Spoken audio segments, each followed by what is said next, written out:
students, this is your science miss. In this session, we are going to continue Unit 13 Water Part 4. இந்த வீடியோவில் நம்ம water pollution பற்றி படிக்க போகிறோம். ஓகேங்களா? ஸோ வாட்டர் பொல்யூஷன்னா என்ன? Contamination of water bodies as a result of human activities. நம்மளுடைய அஜாக்கிரதையினால வாட்டர் பாடிஸில் இருக்கக்கூடிய வாட்டர் வந்து டிஃப்ரெண்ட் வேஸ்ட்னால ஃபில் ஆகுறது, அதனால அந்த வாட்டர் வந்து ஸ்பாயில் ஆகிறது தான் நம்ம என்னன்னு சொல்கிறோன்னா வாட்டர் பொல்யூஷன் அப்படின்னு சொல்கிறோம். இந்த கண்டாமினேஷன் ஆஃப் வாட்டர் பாடிஸ் வந்து எதனாலலாம் நடக்குதுன்னா, அந்த வாட்டரில் வந்து கெமிக்கல்ஸ், சீவேஜ் அண்ட் வேஸ்ட் இதெல்லாம் வந்து மிக்ஸ் ஆகிறதுனால அந்த வாட்டர் வந்து பொல்யூட் ஆகிடுது. அந்த மாதிரி அந்த வாட்டர் பொல்யூட் ஆகிறதுனால அந்த வாட்டரினுடைய குவாலிட்டியில் physical, chemical and biological changes ஏற்பட்டு அந்த வாட்டர் வந்து நம்மளுக்கு குடிக்கிறதுக்கு முடியாமல் போயிடும். அதனுடைய குவாலிட்டி வந்து என்ன ஆகிடுது? குறைஞ்சிடுது. அது renders to toxic to living organisms. So living ஆர்கானிசம்ஸ்க்கு அது கெடுதலை ஏற்படுத்துது. இந்த பொல்யூட்டட் வாட்டரை நம்ம குடிக்கும்போது நம்மளுக்கு நிறைய ஹெல்த் ஹசார்ட்ஸ் வந்து வர்றதுக்கு வாய்ப்பு இருக்குது. So drinking polluted water has serious negative effects on human health. ஓகேங்களா? சரி, தமிழ்நாட்டில் மொத்தம் எவ்வளோ வாட்டர் ரிசோர்ஸஸ் இருக்குது அப்படின்னு பார்த்தீங்கன்னா, freshwater resources are the source of water that are useful to society for domestic, agricultural or industrial uses.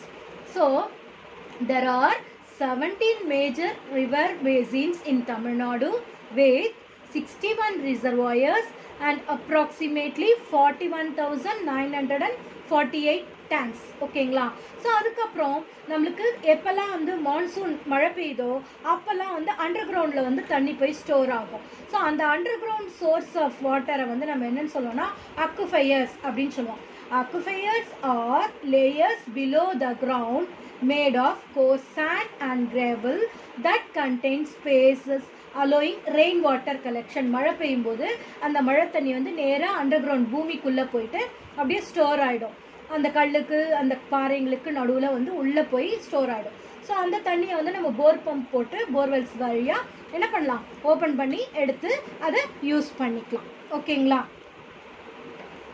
So இப்படி கிடைக்கிற நம்ம அந்த சோர்ஸஸில் வந்து பார்த்திங்கன்னா மேன்மேட் சோர்ஸஸும் இருக்குது, நேச்சுரல் சோர்ஸஸும் இருக்குது. அந்த பொல்யூஷன், இந்த பொல்யூஷனில் ஃபஸ்ட்டு நம்ம பார்க்க போகிறது ஹவுஸ் ஹோல்ட் டிட்டர்ஜென்ட்ஸ்.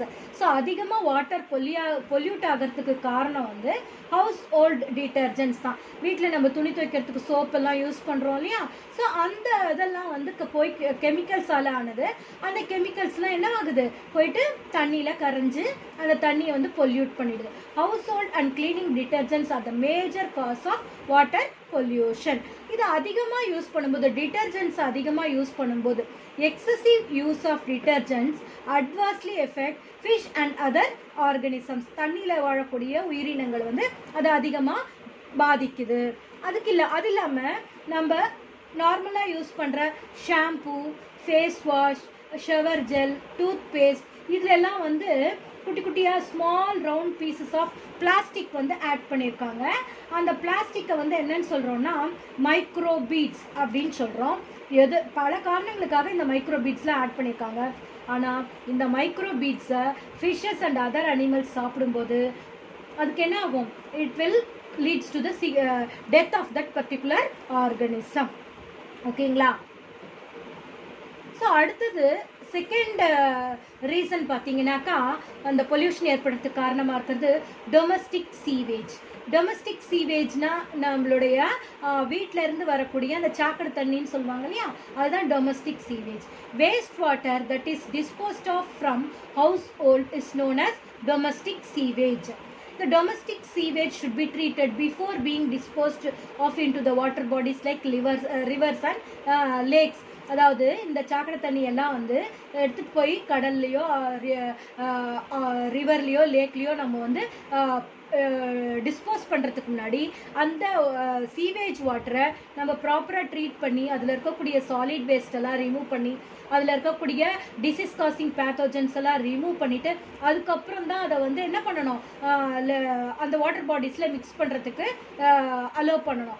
அன்ட்ரீட்டட் சீவேஜில் வந்து நிறைய இம்ப்யூரிட்டிஸ் இருக்கும், நிறைய டிசீஸ் காசிங் ஆர்கானிசம்ஸ்லாம் இருக்கும். அந்த வாட்டரை நம்ம யூஸ் பண்ணும்போது அதனால நம்மளுக்கு நிறைய ஹெல்த் ஹசார்ட்ஸ் வர்றதுக்கு வாய்ப்புகள் இருக்குது. ஓகேங்களா? So the large source of water pollution in India is untreated sewage. இந்தியாவை பொறுத்த வரைக்கும் இந்த ட்ரீட்டட் சீவேஜ்னால தான் அதிகமான வாட்டர் பொல்யூஷன் நடக்குது அப்படின்னு கண்டுபிடிச்சிருக்காங்க. அடுத்த டைப் ஆஃப் பொல்யூட்டன்ட் என்னன்னு பார்த்தீங்கன்னா domestic waste and plastics. Solid waste including plastics are disposed of or end up in the water bodies. So என்ன பண்ணுவாங்க, அந்த யூஸ் அண்ட் த்ரோ பிளாஸ்டிக் எல்லாத்தையும் யூஸ் பண்ணிட்டு சாக்கடையில் தூக்கி போட்டுருவாங்க. எல்லாம் அப்படியே லாஸ்ட்டாக போய் அந்த தண்ணியில் விழுந்து அதை என்ன பண்ணிடும், அந்த பிளாஸ்டிக் போய் அந்த ட்ரைனேஜ் எல்லாம் வந்து பிளாக் பண்ணிடும். ஸோ பிளாக் பண்ணி அந்த தண்ணி போகாமல் அப்படியே நின்றுடும். அந்த தண்ணியில் வந்து பூச்சிங்கெல்லாம், அப்புறம் வெக்டர் பார்ன் டிசீசஸ்லாம் வர்றதுக்கெல்லாம் வாய்ப்புகளாக இருக்கும். இந்த மலேரியா, டெங்கு அந்த மாதிரி நோய்கள்லாம் வரும். அந்த waste in water bodies negatively impact aquatic life. அதனால அந்த தண்ணியில் இருக்கக்கூடிய அக்வாட்டிக் லைஃபும் பாதிக்கப்படும். அடுத்து ஃபோர்த் ரீசன் பார்த்தீங்கன்னா agricultural activities. Fertilisers, pesticides and insecticides used in agriculture. So இதெல்லாம் அக்ரிகல்ச்சரல் ஃபீல்டில் யூஸ் பண்ணுறாங்க இல்லையா? ஸோ கடைசியாக அந்த மழை பெஞ்சு அந்த தண்ணியில் அந்த அடிச்சுட்டு போகும்போது இந்த ஃபர்டிலைசர், பெஸ்டிசைட்ஸ், இன்செக்டிசைட்ஸ் எல்லாமே அந்த மழை தண்ணியில் அடிச்சுட்டு போய் கடைசியாக அங்கே இருக்கக்கூடிய ரிவர்ஸில், லேக்லலாம் வந்து போய் விழுந்துடும். அப்படி விழும்போது என்ன ஆகும் அப்படின்னு சொன்னீங்கன்னா dissolve in rain water and flow into the water bodies such as rivers and lakes. So இதில் இருக்கக்கூடிய அந்த செடிகள்லாம் நல்லா வளர்கிறதுக்கு தானே ஃபர்டிலைசர்ஸ், பெஸ்டிசைட்ஸ்லாம் போடுறோம். இதெல்லாம் கரைஞ்சி போய் அந்த தண்ணியில் போய் விழும்போது அதில் வந்து எக்ஸஸ் ஆஃப் நியூட்ரியன்ஸ் ப்ரெசென்ட் ஆகிருக்கிறதுனால these causes and excess of nutrients such as nitrates and phosphates as well as toxic chemicals in water bodies. இதனால அந்த இடத்துல வந்து அதிகமான ஆல்கே வளர்ந்து அந்த தண்ணி கீழே இருக்கக்கூடிய உயிரினங்களுக்கு தேவையான ஆக்சிஜன்லாம் கிடைக்காம போயிடும். ஸோ அதிகமான அந்த ஆல்கே வளர்ற அந்த ப்ராசஸை தான் நம்ம என்னன்னு சொல்லுவோம்னா யூட்ராபிகேஷன் அப்படின்னு சொல்லுவோம். These substances can also be harmful to aquatic life. இதுவும் வந்து அக்வாட்டிக் லைஃப்க்கு ஆபத்தை ஏற்படுத்தக்கூடியது தான். அடுத்தது பார்த்தீங்கன்னாக்கா இண்டஸ்ட்ரியல் வேஸ்ட். இந்த இண்டஸ்ட்ரீஸ்லேருந்து டைரெக்டாக இந்த கழிவுநீர் வந்து என்ன ஆகிடும், இந்த ரிவர்ஸில் இந்த மாதிரி எடுத்து வந்து மிக்ஸ் பண்ணிடுவாங்க. Many industries release toxic waste such as let, mercury, cyanide, cadmium. இது எல்லாத்தையும் வந்து அவங்க வாட்டர் பாடிஸில் ரிலீஸ் பண்ணிடுவாங்க. அந்த மாதிரி ரிலீஸ் ஆகிறதுனால அந்த அக்வாட்டிக் லைஃப் வந்து அதிகமாக பாதிக்கப்பட்டு அந்த huge impact on human, plant, animals and aquatic life. அடுத்த பொல்யூட்டன்ட் என்னன்னு பார்த்தீங்கன்னா ஆயில் ஸ்பில்ஸ். இது வந்து இந்த ஆயில் வெல்ஸ், எண்ணெய் கிணறுன்னு சொல்லுவாங்க இல்லையா, அதான். there are large crude oil and natural gas reservoirs below the sea beds. கடலுக்கு அடியில் இருக்கு. அதை வந்து ட்ரில் பண்ணி எடுக்கும்போது அதில் நிறைய ஆயில் ஸ்பில் தெரிக்கும். அந்த மாதிரி தெரிச்சிருமே oil spill causes water pollution which is harmful to aquatic life. இந்த ஆயில் ஸ்பில் அந்த கடல் தண்ணியில் வந்து அந்த எண்ணெய் துகள்கள் வந்து அப்படியே மிதந்துக்கிட்டே இருக்கும். அப்படி மிதந்துகிட்டே இருக்கும்போது அந்த ஆயில் பார்ட்டிகல்ஸ் வந்து அக்வாட்டிக் ஆர்கானிசம்னுடைய ஃபுட்டோட மிக்ஸ் ஆகி உள்ளே போய் அந்த அக்வாட்டிக் ஆர்கானிசம்க்கு வந்து பிளாக் ஆகிடும். So the oil which remains floating on the water surface blocks sunshine, reduces the dissolved oxygen in water and suffocates marine organism. So அதுக்கு தேவையான சன்லைட் கிடைக்காம போயிடும். அந்த கடலுக்கு அடியில் இருக்கக்கூடிய ஆர்கானிசம்க்கு தேவையான சன்லைட் கிடைக்காம போயிடும். அந்த வாட்டருக்கு தேவையான ஆக்சிஜன் இல்லாமல் அந்த அனிமல்ஸ்க்கு ரெஸ்பிரேட் பண்ணுறதுக்கு ஆக்சிஜன், டிசால்வ்டு ஆக்சிஜன் கிடைக்காம போயிடும். அண்ட் அது சஃபகேட் ஆகி அந்த ஆர்கானிசம், மெரைன் ஆர்கானிசம்ஸ் இறந்து போகிறதுக்கு கூட சில நேரங்களில் வாய்ப்பாக அமைஞ்சிடும். ஸோ இந்த மாதிரியான பொல்யூட்டன்ஸ் வந்து நிறையா இருக்குது. அடுத்த பொல்யூட்டன் பார்த்தீங்கன்னா தெர்மல் பொல்யூஷன். இண்டஸ்ட்ரீஸ்லாம் வந்து வாட்டரை வந்து கூலிங் பர்பஸ்க்காக யூஸ் பண்ணுவாங்க. இந்த thermal power plant, nuclear power பிளான்ட்லலாம் பார்த்தீங்கன்னா அதிகமான வாட்டரை வந்து கூலிங் பர்பஸ்க்கு யூஸ் பண்ணுவாங்க. அப்படி கூலிங் பர்பஸ்க்கு யூஸ் பண்ணும்போது அந்த வாட்டர் வந்து பயங்கர ஹீட் ஆகிடும். அப்படி ஹீட் ஆன அந்த வாட்டரை டைரெக்டாக எடுத்துகிட்டு போய் அங்கே இருக்கக்கூடிய வாட்டர் பாடிஸில் விடும்போது அந்த temperature of the water bodies வந்து ரைஸ் ஆகிடும். raised temperature and sometimes with chemicals. So அங்கே இருக்கக்கூடிய அந்த ரிவர் வாட்டர் வாட்டர்ல அதிகமான டெம்பரேச்சர் கொதிக்கிற தண்ணி எடுத்துட்டு போய் மிக்ஸ் பண்ணும்போது என்ன ஆகும், அதில் இருக்கக்கூடிய உயிரினங்கள்லாம் இறந்து போயிடும் இல்லையா. ஸோ ரைசிங் டெம்பரேச்சர்னால this causes rising temperature and decreases the amount of oxygen dissolved in water. அதனால அங்கே இருக்கக்கூடிய ஆக்சிஜன் லெவல் கம்மியாகி அங்கே இருக்கிற உயிரினங்கள் இறந்து போயிடும். ஓகேவா. ஸோ இதெல்லாம் தான் வந்து டிஃப்ரெண்ட் டைப்ஸ் ஆஃப் பொல்யூட்டன்ட்ஸ்னு நம்ம சொல்கிறோம். So pollutants are generally classified as domestic pollutants, agricultural pollutants and industrial pollutants. இதை பற்றி நம்ம ஒரு டேப்லெட் காலமில் படிக்கலாம். ஸோ இங்கே பார்த்தீங்கன்னாக்கா டிட்டர்ஜென்ட்ஸ்னு எடுத்துக்கிட்டோன்னா அது வந்து சோடியம் அண்ட் பாஸ்பேட் வந்து சோடியம் சல்ஃபேட் அண்ட் பாஸ்பேட்ஸ் வந்து டிட்டர்ஜென்ட். இது வந்து நம்மளுக்கு என்ன ஏற்படுத்துது, கெடுதலை ஏற்படுத்துது. அதே மாதிரி இன்னொரு டொமஸ்டிக் பொல்யூட்டன் பார்த்தீங்கன்னா இந்த பிளாஸ்டிக் அண்ட் மைக்ரோபீட்ஸ் சொன்னேன் இல்லையா, இது ரெண்டும் வந்து டொமஸ்டிக் பொல்யூட்டன்ஸ்க்கு எக்ஸாம்பிள். அடுத்தது அக்ரிகல்ச்சரல் பொல்யூட்டன்ஸ் அப்படின்னு பார்த்தீங்கன்னா TTD, dichloro diphenyl trichloro ethane. அடுத்தது நைட்ரேட்ஸ் அண்ட் பாஸ்பேட்ஸ், இது வந்து அக்ரிகல்ச்சரல் பொல்யூட்டன். அடுத்து இண்டஸ்ட்ரியல் பொல்யூட்டன் பார்த்தீங்கன்னா let, mercury, cadmium, chromium, arsenic, இதெல்லாம் வந்து இண்டஸ்ட்ரீஸ்லேருந்து வரக்கூடிய இண்டஸ்ட்ரியல் பொல்யூட்டன்ஸ். ஓகேங்களா. சரி, அடுத்தது இந்த பொல்யூஷனை எப்படி நம்ம தடுக்கலாம். Controlling water pollution. Water is precious and it is essential for all living organisms. Water இல்லாமல் எந்த ஒரு லிவிங் ஆர்கானிசமும் உயிரோட இருக்கவே முடியாது இல்லையா. ஸோ கண்டிப்பாக எல்லா ஆக்டிவிட்டீஸ்க்கும் வாட்டர் தேவை. அதனால நம்ம எல்லாரும் என்ன செய்யணும், வாட்டரை கன்சர்வ் பண்ணுறதுக்கான ஸ்டெப் எடுக்கணும். இந்த வாட்டர் பொல்யூஷனை தடுக்கிறதுக்கான நம்மளுடைய முயற்சியை நம்ம செய்யணும். சரிங்களா.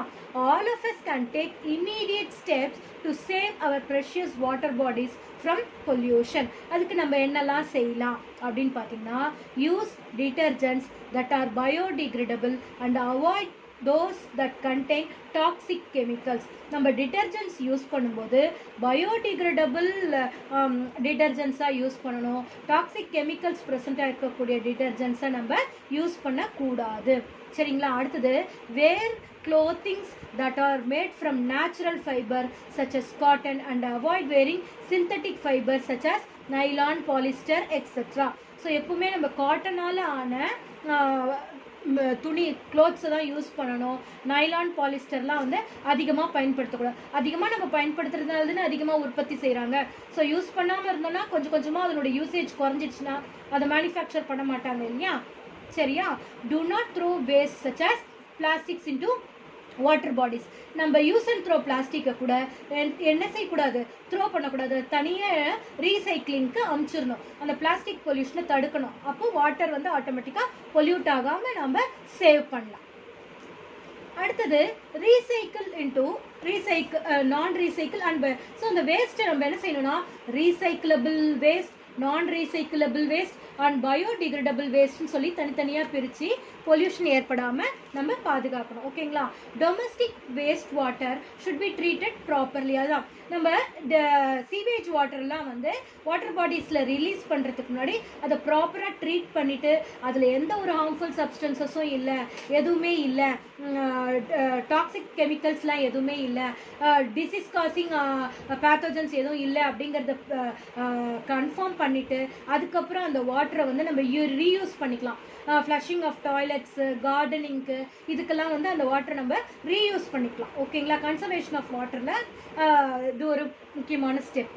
அடுத்தது யூஸ் பயோபெஸ்டிசைட்ஸ். நம்ம கெமிக்கல் பெஸ்டிசைட்ஸை யூஸ் பண்ணுறதுக்கு பதிலாக பயோபெஸ்டிசைட்ஸை யூஸ் பண்ணும்போது வாட்டர் பொல்யூஷனை நம்மளால் தடுக்க முடியும். அடுத்தது use compost made from cow dung, garden waste and kitchen waste as a fertilizer. Chemical ஃபர்டிலைசரை யூஸ் பண்ணாமல் அதுக்கு பதிலாக ஆர்கானிக் ஃபர்டிலைசரை நம்ம பயன்படுத்தும் போது அந்த பொல்யூஷனை தடுக்கிறதுக்கு ஒரு வகையில் ரொம்ப யூஸ்ஃபுல்லாக இருக்கும் இது. அடுத்தது water release from industries should be treated before being discarded or recycle from industrial purposes.